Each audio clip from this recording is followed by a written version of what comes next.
রাসূল আমার প্রেম বিরহের মূল আলোচনা, রাসূল আমার কাজে কর্মে অনুপ্রেরণা। আমাদের অনুপ্রেরণা কে? আমাদের আইডল কে? আমাদের আদর্শ কে? রাসূলুল্লাহ সাল্লাল্লাহু আলাইহি সাল্লাম। এবার আমরা আমাদের আদর্শ জেনেছি, আমরা আমাদের আইডল জেনেছি, এবার আমাদের আইডলের কোয়ালিটি কি হবে? আমরা যাকে অভিভাবক মানব, অমুক অভিভাবক তমুক অভিভাবক বলে আমরা পোস্ট দেই না, ফেসবুকে পোস্ট দেই না, প্রিয় অভিভাবক বলি না? বলি। এখন আমাদের জানার প্রয়োজন আছে না আমাদের অভিভাবকের গুণ কেমন হতে হবে? অবশ্যই। আসুন দেখি আমাদের অভিভাবক যিনি হবেন তার গুণ কি কি হতে হবে। আল্লাহ তাআলা বলছেন আমাদের অভিভাবকের প্রথম গুণ হবে তিনি মিথ্যা কথা বলবেন না। তিনি কি বলবেন না? মিথ্যা কথা বলবেন না। ওয়ামা ইয়ানতিকু আনিল হাওয়া ইন হুয়া ইল্লা ওয়াহয়ুন ইউহা। আমি তোমাদের জন্য রাসূলকে অভিভাবক নির্ধারণ করে দিয়েছি। তোমরা কি জানো তোমাদের সেই অভিভাবক জীবনের শুরু থেকে শেষ পর্যন্ত মিথ্যা কথা বলেন নাই। তিনি নিজ থেকে বানিয়ে বানিয়ে কোনো কথা বলেন নাই, তিনি প্রকৃতির অনুসরণ করে কোনো কথা বলেন নাই। রাসূল যে কথাগুলো বলতেন সেইগুলি ছিল ওহী। সেইগুলো কি ছিল? ওহী। ওহীর মাধ্যমে আল্লাহ তাআলা রাসূলকে যা নির্ধারণ করে দিতেন, যা জানিয়ে দিতেন, রাসূল তাই বলতেন। এখন আমরা যাদেরকে অভিভাবক মনে করি উনারা কি মিথ্যা কথা বলেন নাকি সত্য কথা বলেন? উনারা সত্য কথা বলেন না, সবসময় মিথ্যা কথা বলেন। আমরা যাদেরকে অভিভাবক বলি, রাজনৈতিক অভিভাবক, প্রিয় লিডার, প্রিয় নেতা, আমার আলোচনা কিন্তু কোরআনে আছে, আমি যুক্তি দিয়ে বুঝিয়ে দেব, তাই আপনারা ভয় পাবেন না। আমরা যাদেরকে অভিভাবক বলি উনারা মিথ্যা বলেন নাকি সত্য বলেন? সত্য বলেন নাকি মিথ্যা বলেন? মিথ্যা বলেন।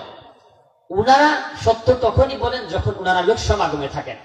আমরা চাঁদাবাজি পছন্দ করি না, আমরা সমাজে অনৈতিকতা পছন্দ করি না, আমরা খাদ্যে ভেজাল দেয়া পছন্দ করি না, আমরা অন্যের আয় ফেলা পছন্দ করি না, আমরা ওজনে কম দেয়া পছন্দ করি না, আমরা মাদক মুক্ত সমাজ চাই, আমরা অপসংস্কৃতি মুক্ত সমাজ চাই, আমরা একটি সুস্থ সংস্কৃতি মুক্ত সমাজ চাই। যুবকরা তোমরা কি রাজি আছো? তোমরা কি রাজি আছো? এইরকম বলে না, এইরকম বলে না আমাদের অভিভাবকরা।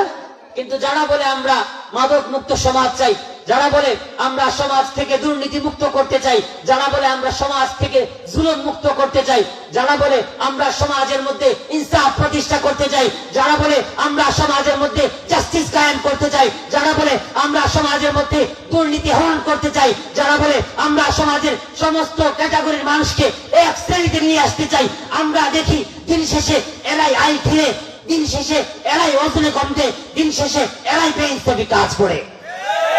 ঠিক না? সুতরাং আমরা এমন অভিভাবক চাই না যারা মানুষের সামনে এক আর মানুষের সামনে থেকে যাওয়ার পর আরেক। আমরা কেমন অভিভাবক চাই?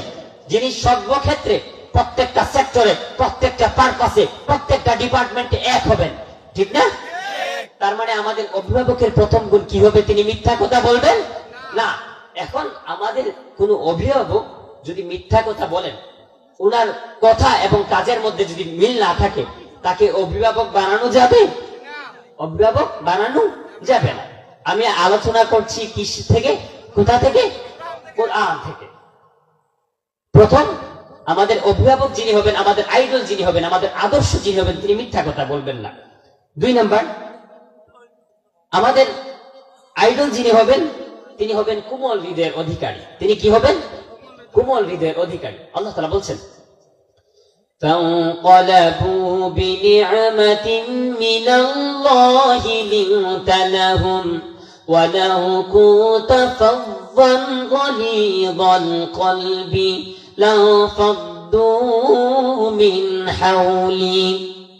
রাসূল আপনি যদি কঠোর হৃদয়ের অধিকারী হতেন, রাসূল আপনি যদি কর্কশ হতেন, আপনি যদি রাফ আচরণ করতেন, তাহলে আপনার চারপাশে সাহাবারা থাকতো না, আপনার চারপাশে শ্রোতারা আসতো না, আপনার চারপাশে মানুষ ঘেসত না। সেজন্য রসুল আমি আপনাকে কোমল হৃদয়ের অধিকারী বানিয়েছি। আমি আপনার হৃদয়ের মধ্যে সফট কর্নার দিয়েছি, সফট কর্নার, যেন মানুষরা আপনার আচরণে মুগ্ধ হয়ে, আপনার ব্যবহারে মুগ্ধ হয়ে, আপনার ক্যারেক্টারে মুগ্ধ হয়ে মানুষ আপনার কথাগুলি শুনে। এবার আমরা দেখি আমাদের অভিভাবক যারা আছেন, আমরা যাদেরকে অভিভাবক বলি, ওনারা কোমল হৃদয়ের অধিকারী হন, কোমল হৃদয়ের অধিকারী হন নাকি কর্কশ হৃদয়? কর্কশ হৃদয়। ওনারা কোমল হৃদয়ের অধিকারী হন তাদের সাথে যারা উনাদের সাপোর্টেড, যারা উনাদের ক্ষেত্রে, যারা উনাদের মাইন্ডের, যারা উনাদের আদর্শ এবং উনাদের ইডিওলজি ফলো করে, ওনারা তাদের সাথেই কোমল হৃদয়ের অধিকারী হন। সবার সাথে কোমল হৃদয়ের অধিকারী হন না। এখন আদর্শ যিনি হবেন, যিনি অভিভাবক হবেন, উনি কোমল হৃদয়ের অধিকারী হবেন প্রত্যেকের ক্ষেত্রে। উনি নির্ধারিত কোন জনগোষ্ঠী, নির্ধারিত কোন পার্টি, নির্ধারিত কোন সম্প্রদায়, নির্ধারিত কোন সেক্টরের সাথে কোমল হৃদয়ের অধিকারী হতে পারবেন না। প্রত্যেকের সাথে উনি কোমল হৃদয়ের অধিকারী হবেন। এটা হচ্ছে 2 নাম্বার, আমাদের অভিভাবকের 2 নাম্বার গুণ। 3 নাম্বার গুণ, আমাদের অভিভাবক যিনি হবেন ওনার 3 নাম্বার গুণ হচ্ছে,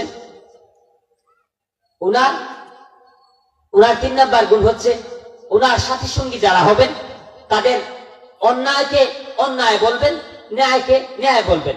যেমন সাহাবায়ে কেরাম রিদওয়ানুল্লাহি তাআলা আলাইহিম আজমাইন ছিলেন। আল্লাহ তাআলা বলছেন, মুহাম্মাদুর রাসূলুল্লাহ ওয়াল্লাযীনা মাআহু আশিদ্দাউ আলাল কুফফারি রুহামাউ বাইনাহুম তারাহুম রুকআন সুজ্জাদান ইয়াবতাগুনা فضلا من الله ورضوانا। রাসূল আমি আপনাকে এমন সাহাবা উপহার দিয়েছি যারা কুফফারদের ব্যাপারে বজ্র কঠোর আর মুমিনদের ব্যাপারে কোমল হৃদয়ের অধিকারী। রাসূল আমি আপনাকে এমন সাহাবা উপহার দিয়েছি যারা কুফফারদের ব্যাপারে কঠোর হবে এবং মুমিনদের ব্যাপারে যারা কোমল হৃদয়ের অধিকারী হবে। এবার আসলে আমাদের অভিভাবকের কাছে আসি। আমাদের অভিভাবক যিনি হবেন তিনি অন্যের সাথে আপোষ করতে পারবেন না। এখন উনার অভিভাবকের দলের লোক, অভিভাবকের কর্মী যদি অন্যায় করেন সেটাকে সাপোর্ট করতে পারবেন? সেটাকে যদি তিনি সাপোর্ট করেন তাহলে কোরআনের ভাষায় তিনি অভিভাবক হতে পারবেন না। 3 নাম্বার কোয়ালিটি হচ্ছে যিনি আমাদের অভিভাবক হবেন, যিনি আমাদের আদর্শ হবেন, আমাদের আইডল হবেন, ওনার 3 নাম্বার গুণ হচ্ছে উনি অন্যায়কে অন্যায় বলবেন, ন্যায়কে ন্যায় বলবেন। কাছে অতএব যদি উনার কর্মী, উনার দলের লোক তিনি যদি অন্যায় করেন তিনি সেটাকে অন্যায় হিসেবে জাজ করবেন। যদি উনার দলের বিরুদ্ধে হন কেউ আর সেটাকে ন্যায় করেন তিনি সেটাকে ন্যায় হিসেবে জাজ করবেন। উনার 4 নাম্বার গুণ, অভিভাবক যিনি হবেন তার 4 নাম্বার গুণ হচ্ছে তিনি হবেন উত্তম চরিত্রের অধিকারী। তিনি কি হবেন? উত্তম চরিত্রের অধিকারী। আমাদের নেতার চরিত্র ফুলের মতো পবিত্র, আমরা স্লোগান দেই না? আমরা দেই, হয়তো আমাদের মনে নেই, সামনে দিতে হবে, আমাদের সামনে প্রেক্ষাপট আসছে, দিতে হবে। আমাদের যিনি নেতা হবেন, যিনি আমাদের অভিভাবক হবেন, যিনি আমাদের আইডল হবেন, তিনি হবেন চরিত্রের অধিকারী। আমি প্রত্যেকটি কথা বলছি সাথে সাথে কোরআনের আয়াত বলছি না? কোরআনের আয়াত বলছি, আপনাদেরকে বুঝিয়ে দিচ্ছি। আমি কোরআনের বাহিরে গিয়ে আলোচনা করছি না, কোরআন থেকে আমি আপনাদেরকে ব্যাখ্যা দিয়ে বুঝিয়ে দিচ্ছি। যিনি আমাদের অভিভাবক হবেন তিনি হবেন উত্তম চরিত্রের অধিকারী। আল্লাহ তাআলা বলছেন, ওয়াইন্নাকা লাআলা খুলুকিন আযীম ফাসাতুবসিরু ওয়া ইউবসিরুন বিআইয়িকুমুল মাফতুন। রাসূল আমি আপনাকে সর্বোত্তম চরিত্রের অধিকারী হিসেবে বানিয়েছি। দেখুন আল্লাহ তাআলা এই যে আযীম শব্দটি ব্যবহার করেছেন, এই শব্দের মানে হচ্ছে মহান, বিরাট। এই শব্দ আল্লাহ তাআলা বড় বড় জায়গা খুবই গুরুত্বপূর্ণ, খুবই সিগনিফিকেন্স এন্ড কোন বিষয়ের গুরুত্ব বোঝাতে আযীম শব্দ ব্যবহার করেন। যেমন আল্লাহ তাআলা কুরআন কারীমের ক্ষেত্রে আযীম শব্দ ব্যবহার করেছেন। আল্লাহ তাআলা বলছেন, وَلَقَدْ آتَيْنَاكَ سَبْعًا مِنَ الْمَثَانِي وَالْقُرْآنَ الْعَظِيمَ। রাসূল, আমি আপনাকে 7 আয়াত, দৈনিক পঠিত 7 আয়াত দিয়েছি এবং কুরআনুল কারীম দিয়েছি, মহান কুরআন, কুরআন আযীম দিয়েছি। আল্লাহ তাআলা কিয়ামতের ক্ষেত্রে এই আযীম শব্দ ব্যবহার করেছেন। আল্লাহ তাআলা বলছেন, ইয়া আইয়ুহান নাসু ইত্তাকু রাব্বাকুম ইন্না যালজালাতাস সাআতি শাইউন আযীম। কিয়ামত যেটা হবে সেটা কি সাধারণ বিষয়? সাধারণ বিষয়? কঠোর বিষয়, খুব ভয়াবহ বিষয়, বিরাট বিষয়। সেজন্য আল্লাহ তাআলা আযীম শব্দ ব্যবহার করেছেন। আমি আলাদাভাবে আযীম শব্দের ব্যাখ্যা এজন্য দিচ্ছি যে আল্লাহ তাআলা আযীম শব্দ সাধারণ যেন তেন জায়গায় ব্যবহার করেন না। যে জায়গার গুরুত্ব বেশি, যে জায়গার মাহাত্ম্য বেশি, সেই জায়গায় আযীম শব্দ ব্যবহার করেন। এখানে রাসূলের চরিত্র বোঝাতে গিয়ে আল্লাহ তাআলা আযীম শব্দ ব্যবহার করেছেন। তার মানে রাসূলের চরিত্র সাধারণ চরিত্র ছিল না, মহান চরিত্রের অধিকারী ছিলেন তিনি। এখন আমাদের আইডল যিনি হবেন, আমাদের অভিভাবক যিনি হবেন, আমাদের আদর্শ যিনি হবেন, তিনিও তেমন মহান চরিত্রের অধিকারী হতে হবে। বুঝতে পারছেন? এখন যে কাউকে আমরা আমাদের অভিভাবক বানাতে পারবো না। আমাদের অভিভাবক হতে হবে একজন উত্তম চরিত্রের অধিকারী। আমাদের অভিভাবক হতে হবে অন্যায়ের বিরুদ্ধে বলিষ্ঠ কণ্ঠস্বর, ন্যায়ের পক্ষে তিনি সবসময় সদা সর্বদা তৎপর থাকবেন। তিনি দর্শন করবেন না, তিনি জিনা বিচার করবেন না, অত্যাচার, নির্যাতন, নিপীড়ন, লুণ্ঠন, শোষণ, আগ্রাসন, কারাপশন, দুর্নীতি, জিনা, ব্যভিচার এর সাথে তার কোনো সংশ্লিষ্টতা থাকবে না। তবেই তিনি আমাদের আইডল হওয়ার যোগ্য, তবেই তিনি আমাদের আইডল হওয়ার উপযুক্ত। এবার আসুন, আমরা যাকে আইডল হিসেবে গ্রহণ করছি, আমরা কাকে আইডল হিসেবে গ্রহণ করেছি? রাসূলুল্লাহ সাল্লাল্লাহু আলাইহি সাল্লাম। ওনার সম্পর্কে কিঞ্চিত আলোকপাত করি যেন ওনাকে জানতে পারেন, ওনাকে বুঝতে পারেন। আমরা যাকে আইডল হিসেবে মানব তাকে চিনার প্রয়োজন নেই? চিনার প্রয়োজন আছে। আমরা আমাদের রাসূল সম্পর্কে জানি না। যুবকদেরকে আমি প্রশ্ন করব না, প্রশ্ন করে আপনাদেরকে লজ্জাও দিব না। আমি জানি এখানে অধিকাংশ যুবক রাসূল সম্পর্কে জানেন না। রাসূলের মায়ের নাম বলে জিজ্ঞাসা করলে পারবেন না, বাবার নাম বললে পারবেন না, কিন্তু আপনার পছন্দের আইডল, আপনার পছন্দের অভিভাবক, তিনি কোন ব্র্যান্ডের টিস্যু ইউজ করেন সেটা বলতে পারবেন, তিনি কোন ব্র্যান্ডের শুজ ব্যবহার করেন সেটা বলতে পারবেন, তিনি কোন রেস্টুরেন্টে খাবার খেতে পছন্দ করেন সেটা বলতে পারবেন। অথচ এরা কি আমাদের ভবিষ্যতে কাজে আসবে? আমরা যাদের লাইফ স্টোরি, যাদের জীবন সম্পর্কে ঘোরগোড়া মুখস্থ করে বলতে পারি, তারা কি আদৌ আফটার হিয়ার আখিরাতে আমাদের কাজে আসবে? কাজে আসবে? আল্লাহ তাআলা কি বলবেন, তোমরা যে আদর্শকে গ্রহণ করেছো, তোমরা কাকে আদর্শকে গ্রহণ করেছো? আমরা যদি বলি, আল্লাহ আমরা বিরাট একজন মানুষকে আদর্শ হিসেবে গ্রহণ করেছি, মেসি, আমরা পার পেয়ে যাবো না? ফেরেশতারা বলবে, আরে মেসি রে, মেসির ফলোয়ার, তাই ছেড়ে দাও, প্লিজ গো টু জান্নাহ, বলবে? তাহলে কেন আমরা এমন লোককে আদর্শ গ্রহণ করছি? আমরা কেন এমন নেতাকে আদর্শ হিসেবে গ্রহণ করছি যার নামাজ নেই, যার জীবনে সত্য নাই, যার জীবনে মিথ্যা ছাড়া কিছু নাই? এটা আপনিও জানেন, আপনি নিজেও জানেন একজন কর্মী হিসেবে আপনার নেতা নামাজ পড়ে না। আপনি নিজেও জানেন আপনার নেতা মাইকের মধ্যে যা বলে সবকিছু মিথ্যা বলে। আপনি নিজেও জানেন যে আপনার নেতা এখন মাদকের বিরুদ্ধে কথা বলে, কিন্তু রাতে ঠিকই মাদকের বিজনেসে যুক্ত। আপনি নিজেও জানেন, তাকেই ফলো করছেন। পার পেয়ে যাবেন? পার পাবেন? পার পাবেন? পাবেন না। আমাদেরকে অলওয়েজ বুঝতে হবে, today is not a final day, tomorrow is waiting for you. আজকের দিন আমাদের জন্য ফাইনাল দিন না, আগামী দিন আমাদের জন্য অপেক্ষা করছে। আমরা যারা বিশ্বাসী, আমরা যারা মুমিন, আমাদেরকে বিশ্বাস করতে হবে এই দুনিয়ার সফলতা, এই দুনিয়ার চাকচিক্যময়, এই দুনিয়ার সৌন্দর্য আমাদের জন্য চূড়ান্ত না। এই দুনিয়া মুমিনদের জন্য ক্ষণস্থায়ী। আর দুনিয়া সিজনুল মুমিনিন ও জান্নাতুল কাফির। আমরা সফলতার সংজ্ঞা দিই, আমরা বিভিন্ন আদর্শ মেনে তাদের সাথে ফটো তুলি, তাদের সাথে পিক আপলোড দিয়ে নিজেকে সফল মনে করি। আমাদের সফলতার সংজ্ঞা জানা প্রয়োজন। আমাদের সোসাইটি, আমাদের সমাজ, আমাদের পরিবার আমাদেরকে সফলতার সংজ্ঞা দেয়। তোমাকে নিজ পায়ের উপর দাঁড়াতে হবে, তোমাদেরকে সুন্দরী নারী বিয়ে করতে হবে, তোমাকে ডুপ্লেক্স বাড়ি বানাতে হবে, তোমাকে কোটি কোটি টাকা অর্জন করতে হবে, তবেই তুমি সফল কাম। আসলে আদৌ কি কোরআনের ভাষায় এটা সফলতা? কোরআনের ভাষায় এটা সফলতা? মুমিনদের সফলতা দুনিয়াতে নেই।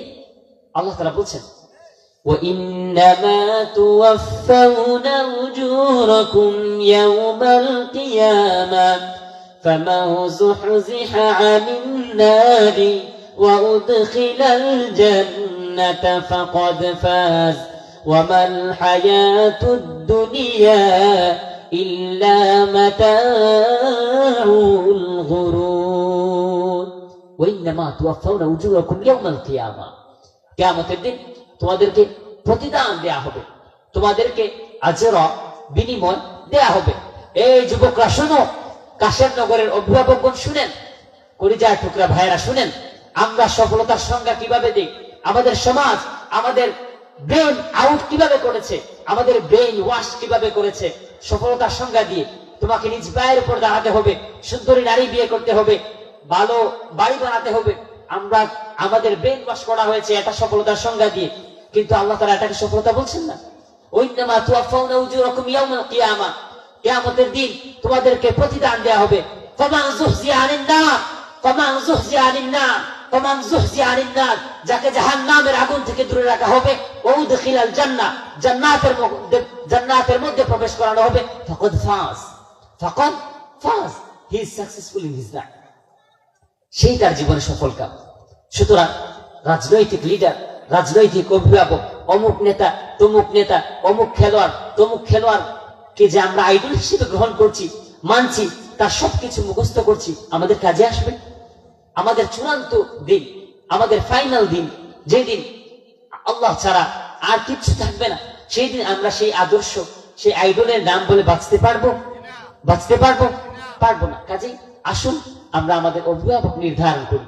আসুন আমাদের অভিভাবক হওয়ার যোগ্যকে তাকে চিনি, জানি, এমন অভিভাবককে চিনি, এমন অভিভাবকের সাথে আমরা আমাদের সম্পর্ক তৈরি করি, যার মাধ্যমে আমরা আখিরাতে পার পাবো, যিনি আমাদেরকে আখিরাতে সুপারিশ করবেন। আরে আপনারা তো এমন অভিভাবক নির্ধারণ করছেন, এমন আইডিয়া গ্রহণ করছেন যার নিজের খেয়াল নেই, যার নিজের জীবন নিয়ে ইয়া নাফসি সে আপনার কি বাঁচাবে? এলাকার ইমাম সাহেব যিনি, তার সাথে সম্পর্ক তৈরি করেন, যিনি আলেম তার সাথে তৈরি করেন, যিনি কোরআন মানেন, যিনি কোরআন বুঝেন, যিনি রাসূলের সুন্নাহ ফলো করেন, তার সাথে সম্পর্ক তৈরি করেন। কাজী রিকোয়েস্ট করব, আইডল হিসেবে, অভিভাবক হিসেবে এমন কাউকে গ্রহণ করেন যিনি আমাদের আখিরাতে কাজে আসবেন। এবার বলছিলাম কি, আমাদের আইডল চেনা প্রয়োজন। চেনা প্রয়োজন না? প্রয়োজন। আমরা আসলে আমাদের রসুলকে চিনি, আমাদের রসুলের পরিচয় আল্লাহ তাআলা কুরআনুল কারীমে দিয়েছেন, বিস্তারিত ভাবে দিয়েছেন, বিস্তারিত ভাবে দিয়েছেন।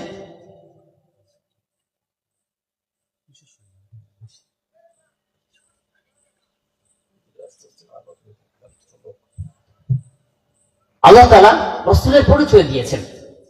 রাসূল সাল্লাল্লাহু আলাইহি ওয়াসাল্লাম ওনার প্রথম পরিচয় তিনি রসুল ছিলেন। কি ছিলেন? রসুল ছিলেন। রসুল ছিলেন, ইমাম ছিলেন, তিনি নেতা ছিলেন, ইমাম। আচ্ছা, এই যে আমরা মসজিদের ইমাম, যাকে আমরা ইমাম বলি, হুজুর আমার পাশে বসা, ইমাম মানে আপনারা বুঝেন? ইমাম মানে কি? যিনি মসজিদের ইমামতি করেন উনাকে ইমাম বলে? ইমাম মানে একটা এলাকার নেতা।